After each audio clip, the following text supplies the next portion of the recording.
Olá, amigos. Estamos aqui para mais um Evangelho Online. Esse encontro de todas as semanas que nós temos a oportunidade de fazer com você ou com vocês, né? Sabemos que algumas pessoas se reúnem para assistir o nosso trabalho e a gente agradece pela sua companhia. Eu sou Neto Batista e nós estamos aqui reunidos neste momento, né, com as nossas amigas Mônica, que é aqui da Federação Espírita Paraibana, e Rosângela, que é do Centro Espírita Maria Madalena, aqui em João Pessoa. Vá separando já a sua água também, para você poder acompanhar conosco o debate deste momento. E nós iremos trabalhar hoje o capítulo 28 do Evangelho segundo o Espiritismo, coletânea de preces espíritas, já no item 46, das preces, né, no caso, e aí prece pelos nossos inimigos e pelos que nos querem mal. Esse é o nosso tema de hoje, e para que a gente possa iniciar, né, já trazendo aqui o seu boa noite, né, o seu momento aqui conosco de Rosângela, para que ela possa fazer seu cumprimento inicial e depois fazer a nossa prece de abertura do estudo deste momento. Boa noite a todos que estão nos ouvindo e que Jesus nos abençoe e nos ilumine nesse nosso trabalho singelo que fazemos aqui e que vamos agora fazer a nossa prece, levar nosso pensamento ao alto, nos conectar com o nosso Mestre Divino. Pai de infinito amor e misericórdia, te agradecemos, Senhor, por mais essa oportunidade de estarmos aqui, reunidos em Teu nome. Nos ilumina, nos abençoa, para que possamos aprender um pouco mais através desse Evangelho de luz, para que possa nos ajudar na nossa existência, no nosso caminhar. Que assim seja. Que assim seja. Bom, vamos aqui então fazer a leitura do tema. É um trecho curtinho, na verdade. Prefácio, no item 46. Disse Jesus: amai os vossos inimigos. Esta máxima é o sublime da caridade cristã, mas anunciando-a, não pretendeu Jesus preceituar que devamos ter para com os nossos inimigos o carinho que dispensamos aos amigos. Por aquelas palavras, ele nos recomenda que lhes esqueçamos as ofensas, que lhes perdoemos o mal que nos façam, que lhes paguemos com o bem esse mal, além do merecimento que aos olhos de Deus resulta de semelhante proceder. Ele equivale a mostrar aos homens o em que consiste a verdadeira superioridade. Aqui fazendo menção ao Evangelho segundo o Espiritismo, capítulo 12, itens 3 e 4. E aí na prece, claro que lembrando, né, essa prece na verdade é um exemplo que Allan Kardec coloca para todos nós como um modelo de prece que a gente pode realizar em benefício, né, dessa pessoa com quem eventualmente a gente não tem uma boa relação. Meu Deus, perdoa e aí se coloca o nome da pessoa, o mal que me fez e o que me quis fazer.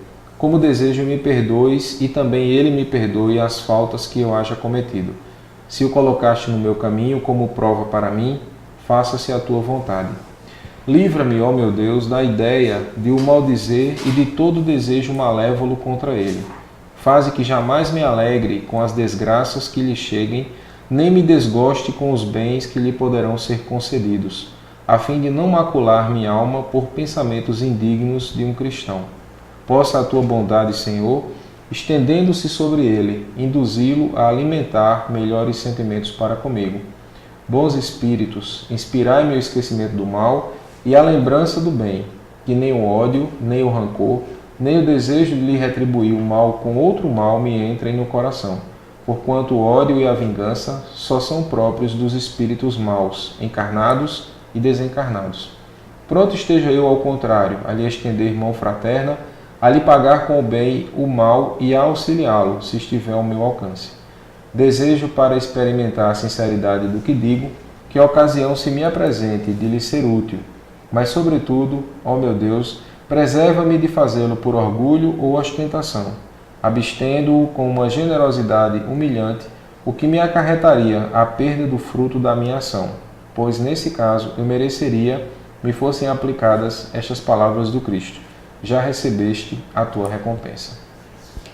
Então, esse é o conteúdo de estudo nosso em torno desse tema. E aí a gente vê, né, Mônica, como Jesus continua sendo atual, porque ele parece que fala para nós hoje, né, e não naquela época, numa mensagem de há 2000 anos, amai os vossos inimigos. E a gente vê como Allan Kardec também aborda assuntos que são extremamente atuais nas relações que nós temos com as outras pessoas. Eu deixaria contigo já para você também fazer suas considerações e começar a falar, né, dentro desse tema, o que é que mais te chama a atenção.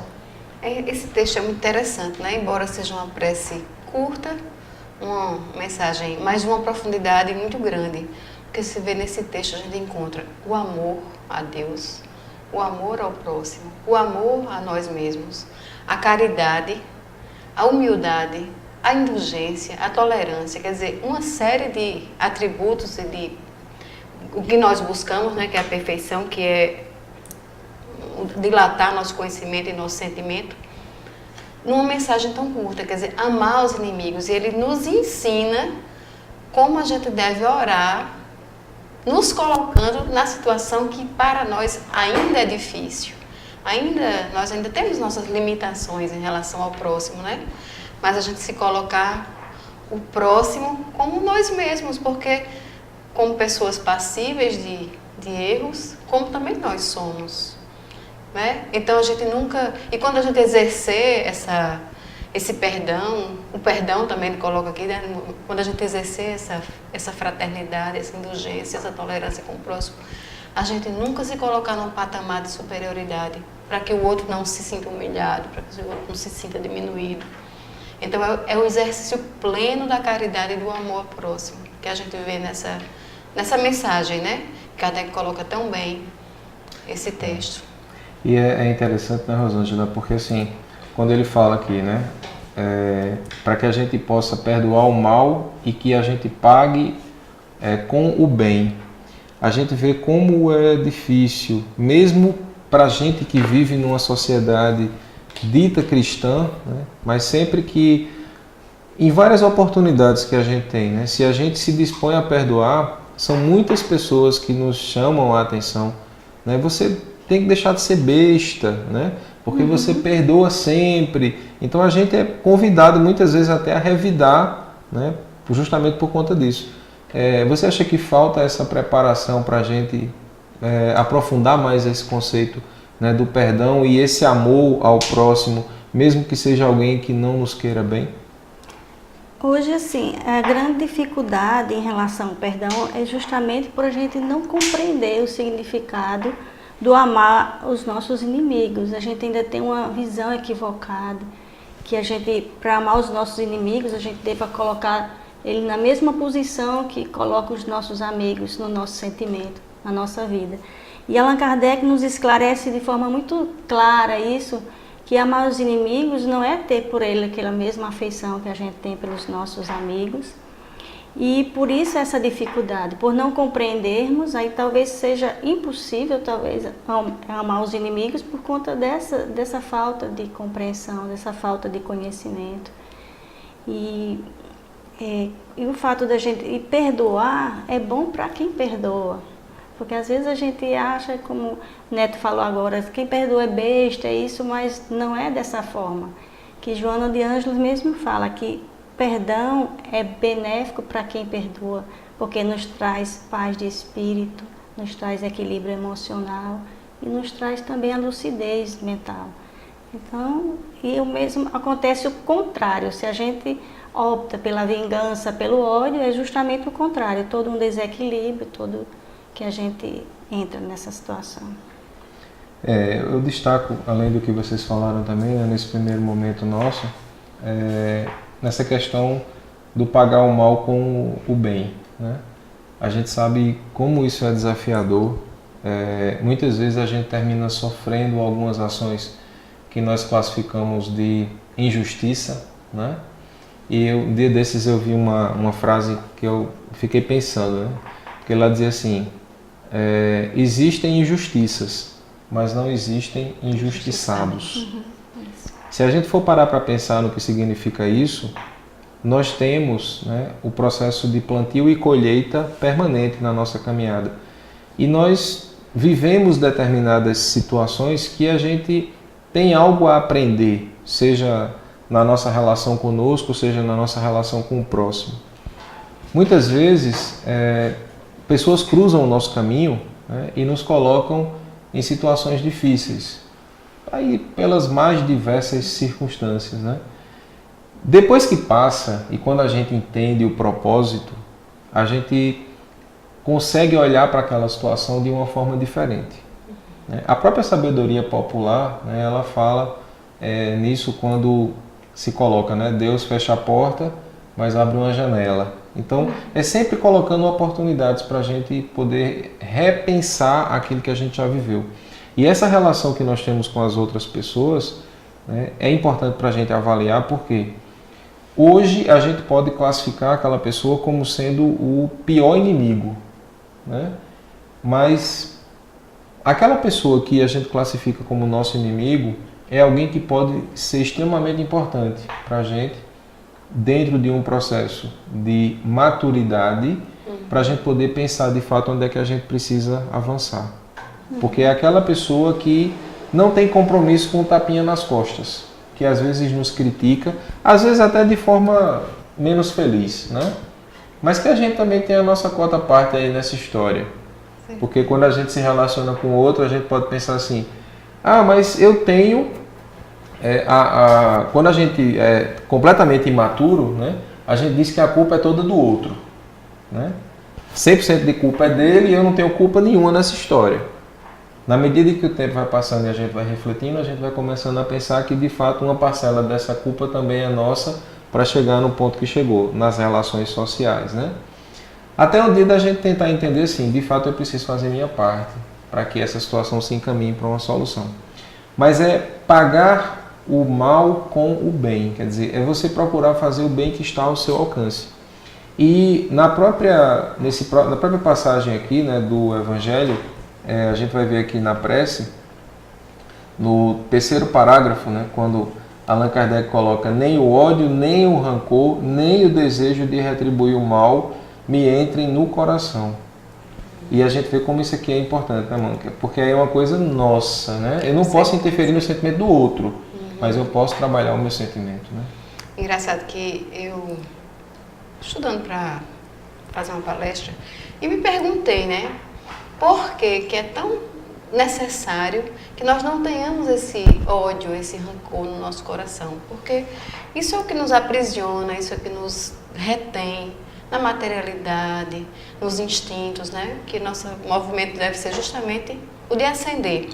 E um dia eu lendo o livro Obreiros da Vida Eterna, de André Luiz, eu vi uma situação de um personagem que eu achei muito interessante, que cabe muito bem aqui dentro desse nosso que você falou agora, que é um personagem chamado Gotuso, que está lá no livro Obreiros da Vida Eterna, acho que é o capítulo 5º, mais ou menos, capítulo 6º.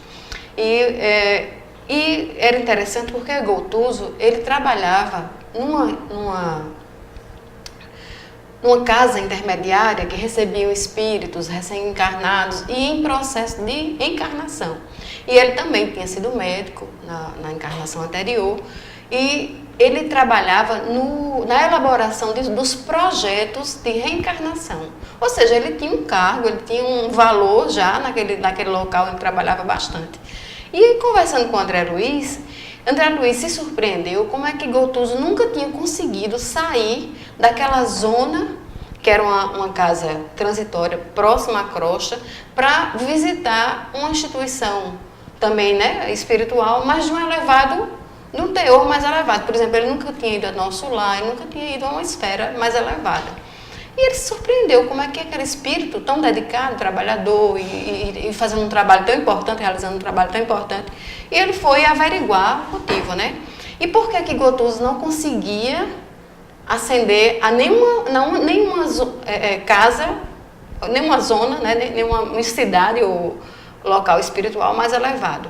Aí é engraçado que o que André Luiz coloca, ele estava imantado às zonas mais próximas à crosta, porque ele vivia magoado com a ex-esposa, aquela que tem sido a esposa dele, por ela ter contraído novas núpcias, por ela ter refeito a vida. Quer dizer, ele tinha uma mágoa que o impedia de elevar-se.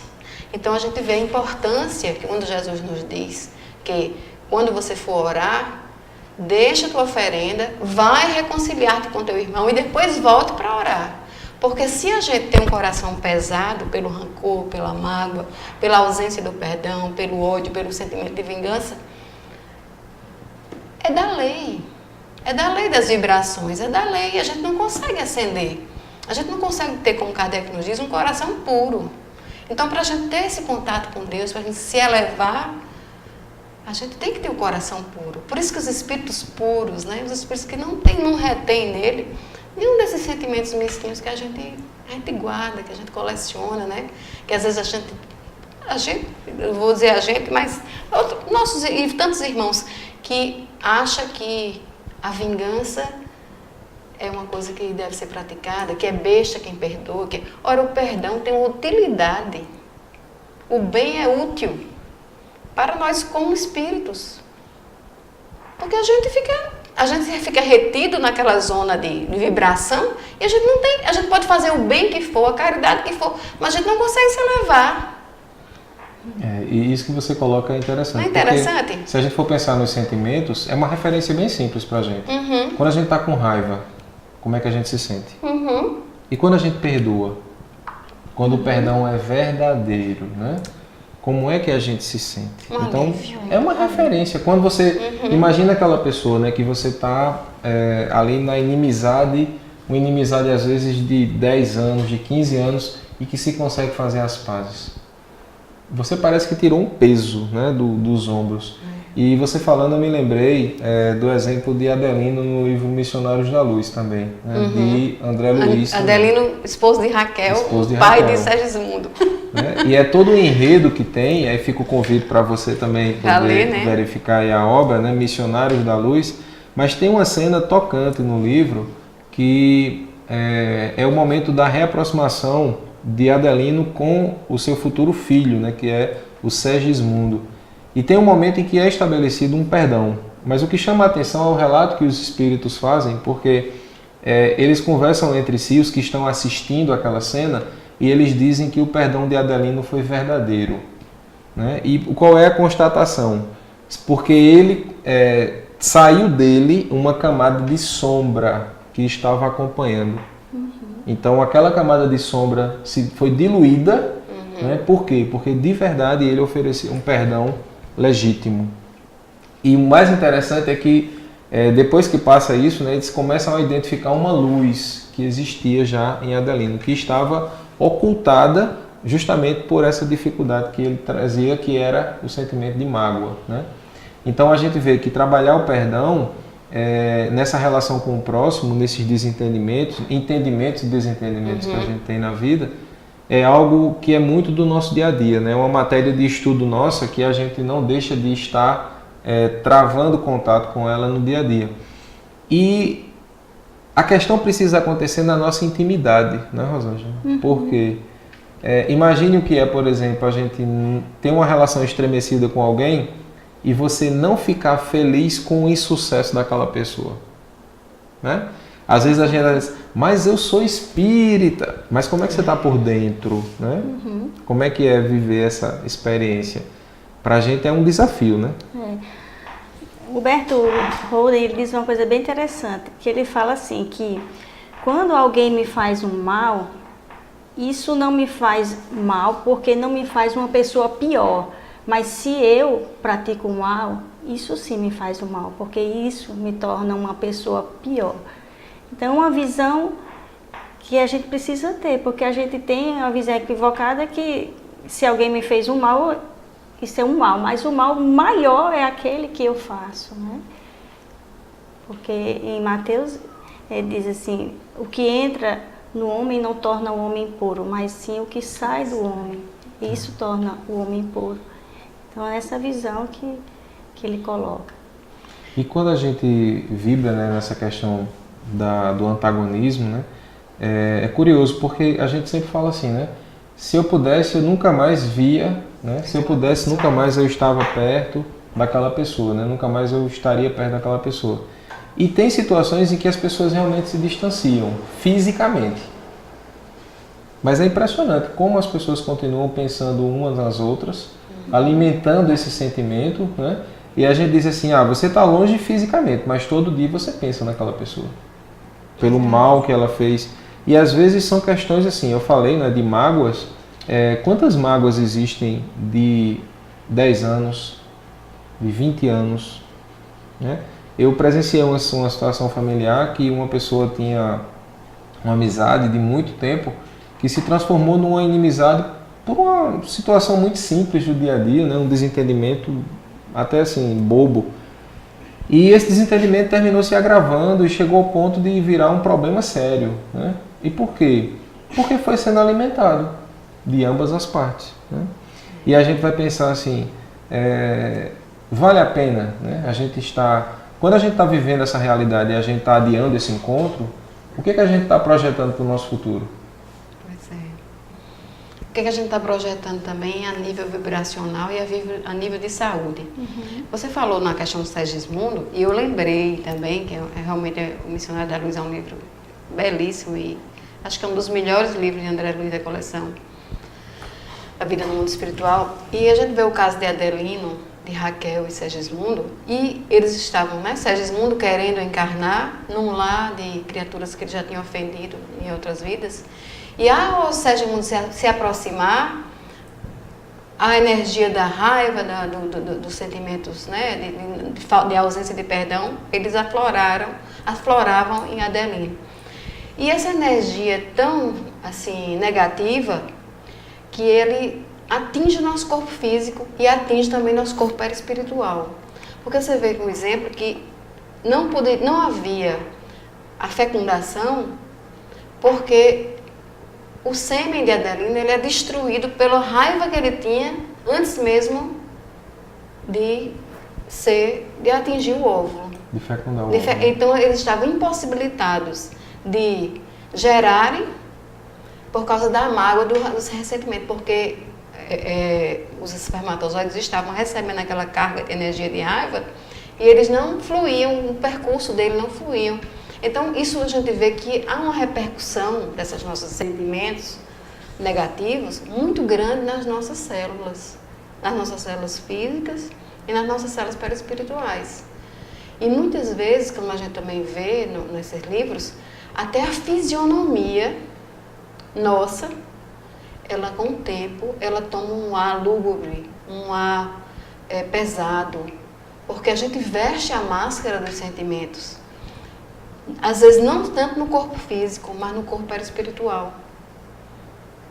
E a gente vê também isso num exemplo lá de André Luiz, né? Não chega a ser um caso de licantropia, mas uma mulher que, ao ter um sentimento de raiva, de tudo, quando ela se desdobrava, ela na época, na encarnação com o corpo físico, parecia uma mulher bonita, e quando ela se desdobrava, ela parecia até uma bruxa, porque a máscara que ela apresentava, física, né, era justamente a máscara dos seus sentimentos.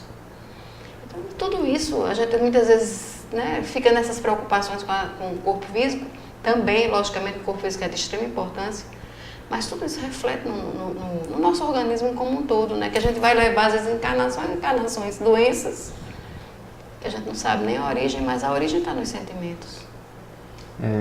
Assim, a gente fala muito dessa questão também das relações, né, com as pessoas.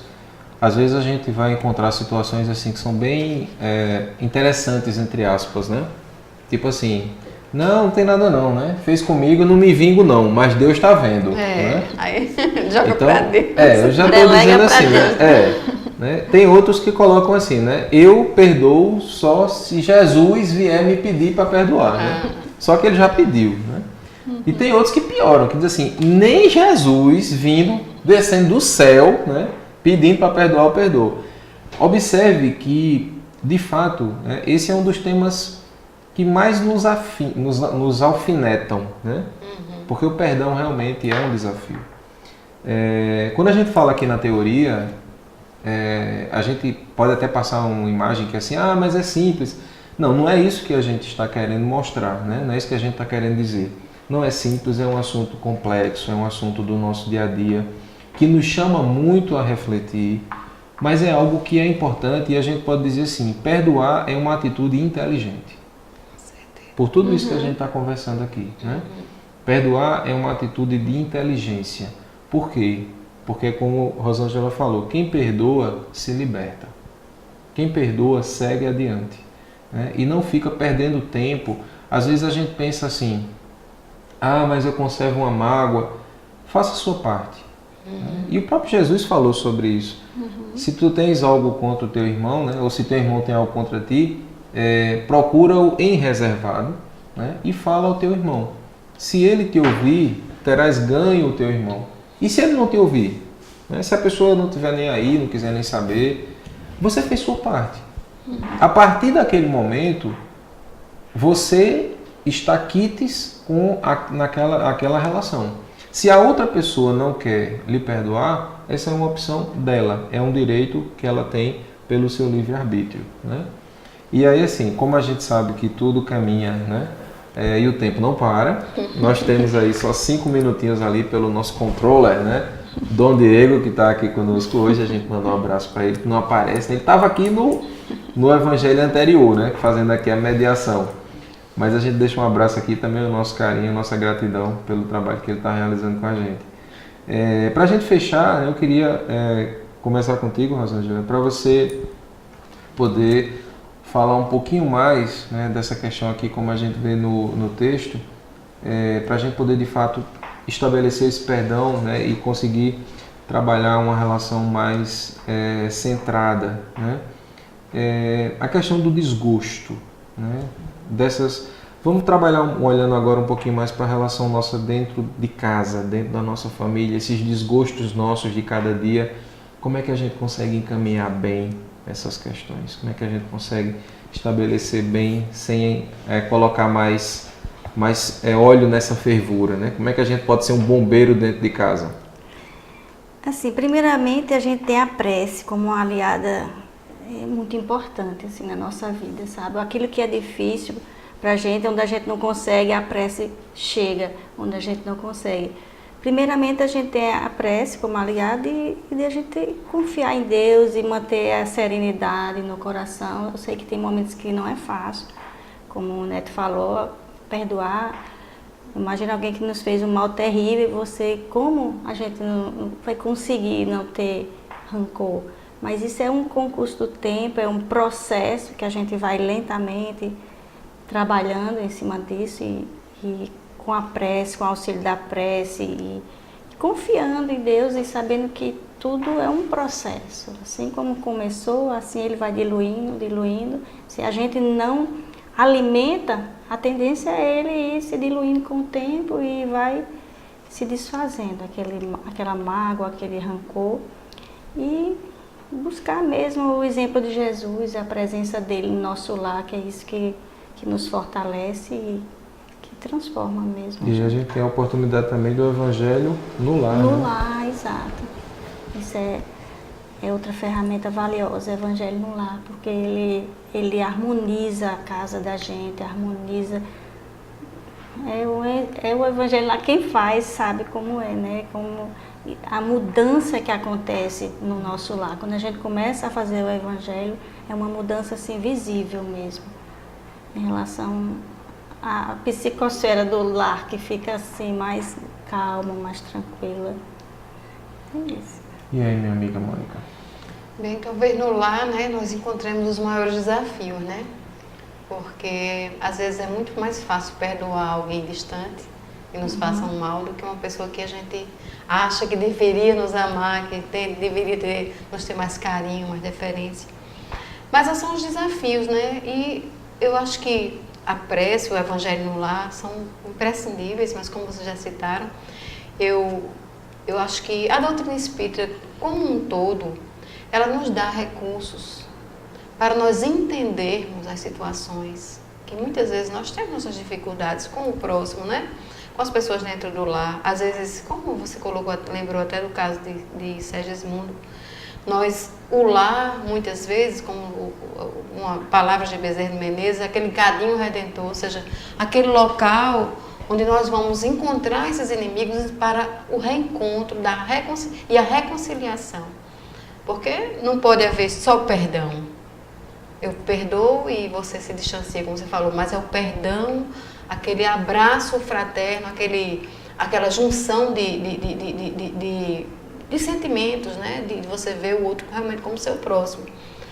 E eu acho que a doutrina espírita nos oferece esse olhar para essas relações, porque quem sabe naquelas encarnações que a gente hoje se acha vítima, que a gente hoje se acha o credor, né? A gente não sabe o que nós já, nas circunstâncias que nós já vivemos, nós já fizemos. Se aquele que nos chega nos cobrando algo que para nós é injusto, mas diante desse véu do esquecimento que nós temos ao encarnar, a gente não sabe se aquele crédito que ele nos cobra é justo. Geralmente é justo, como você disse, não existem vítimas, né? Não existem vítimas em absoluto. Nós somos todos criaturas que de uma forma ou de outra infringimos a lei divina, como infringimos até hoje, porque a partir do momento que a gente não ama, não perdoa, a gente não exerce os ensinamentos de Jesus na plenitude, nós estamos deixando de fazer, nós estamos desequilibrando a lei, né? E é isso, a gente se ajustar a essa lei divina para que a gente alcance a harmonia, a felicidade e o entendimento que a doutrina espírita nos traz, essa luz que a doutrina espírita coloca no nosso caminho, ela é de suma importância para que a gente consiga dar o perdão verdadeiro, dar o perdão não é o perdão da boca, o perdão, né? Mas, e o importante também para a gente saber perdoar é nos reconhecermos, é esse autoconhecimento da reforma íntima, né? Porque nós nos vemos também como criaturas falhas, criaturas passíveis de erro. Então, a partir do momento que eu reconheço que eu sou imperfeito, que eu tenho meus erros, que eu tenho minhas limitações, eu aceito melhor as limitações dos outros. Então, isso é imprescindível para que a gente possa ter bons relacionamentos e construir os nossos amores, né? A harmonia no lar, tão necessária, né? Principalmente num momento tanta turbulência que a gente está vivenciando. E é isso, minha gente. A gente finaliza aqui nesse nosso encontro do Evangelho, agradecendo a você pela companhia. Eu aproveitei hoje e vim com a camisa da Fraternidade Sem Fronteiras para fazer essa mediação e quero aproveitar para convidar você, se você ainda não conhece o trabalho da Fraternidade Sem Fronteiras, acesse o site, né? Estão pedindo para eu mostrar a camisa aqui. Então é um trabalho muito bonito, vale muito a pena conhecer. Coloque lá no seu site de busca, né? No Google, que é o mais famoso de todos, Fraternidade Sem Fronteira, conheça, apoie, apadrinhe um projeto, vale muito a pena. E assim, esse pessoal faz milagre com os recursos que a gente consegue colaborar para ajudar muitas pessoas que necessitam e que assim sofrem muito pelo mundo afora. São vários projetos em vários países, aqui no Brasil e também no continente africano, que eles realizam. É um trabalho muito bonito, vale a pena a gente conhecer e colaborar. Inclusive aqui em Campina Grande tem um polo de apoio das crianças que têm problemas de microcefalia. Então fica o convite para você poder também participar e aí ter essa parte prática, né, da caridade. Agradecer pela companhia, agradecer a Deus pela oportunidade e para a gente poder encerrar esse nosso momento, pedindo já aos Espíritos também para fluidificarem as nossas águas aqui, a sua água aí também. Vamos pedir a Mônica para que faça a nossa prece de encerramento. Fechemos nossos olhos, levemos nosso pensamento a Jesus, ao alto, e vamos conversar com Jesus. Jesus, amigo divino, mestre amorável. Amolece nossos corações para que nós possamos exercer a prática do amor. O amor como tu nos ensinastes. O amor incondicional, sem máculas, sem restrições. Que nós possamos aprender a exercer também o perdão incondicional, o perdão libertador, o perdão que nos elevará ao Pai. Abençoa-nos, Senhor, fazendo-nos mais humildes, mais fraternos, mais indulgentes e tolerantes para com o nosso próximo, a fim de que nós possamos alçar a condição de espíritos melhores em aprendizado aqui na Terra, e que nossa sociedade, a partir da transformação de cada um de nós, ela também se transforme para nos dar um sentimento de equilíbrio e de paz. A paz tão necessária dentro de nós e fora de nós. Que assim seja. Que assim seja. É isso, meus amigos. Então, fiquemos aí em torno desse ambiente de paz que a gente tanto busca no dia a dia. E durante a prece aqui me veio uma lembrança, né? Muitas vezes a gente se pergunta, mas só eu que perdoo, né? E o outro não. E a gente fica se questionando. Não hesite, faça a sua parte. Se você está só, continue fazendo a sua parte. Porque um dia, mais cedo ou mais tarde, essa realidade vai ser alterada. A sua lembrança, o seu exemplo, acima de tudo, vão se sobressair em todo esse processo. E tem uma mensagem que eu vou encerrar aqui, que é uma mensagem que eu trago para a minha vida, né? O nome dela é Vanguarda, de autoria de Luiz Oswaldo Santiago, que diz assim: quem vai na frente não tem caminhos, cai no buraco, pisa no espinho. Pés machucados, olhar dolente, mãos calejadas, quem vai na frente. Quem vai na frente não tem estrada, em plena mata, abre picada. Cavando a terra, joga a semente, não colhe flores, quem vai na frente. Quem vai na frente não tem asfalto, não tem conforto, só sobressalto. Planta e não colhe, luta e não vence, sofre e não canta, quem vai na frente. Mas abre estradas, planta caminhos, buracos tapa, arranca espinhos e deixa as flores. Quem sempre faz, feliz e alegre, quem vem atrás. Sejamos semeadores. Até a próxima.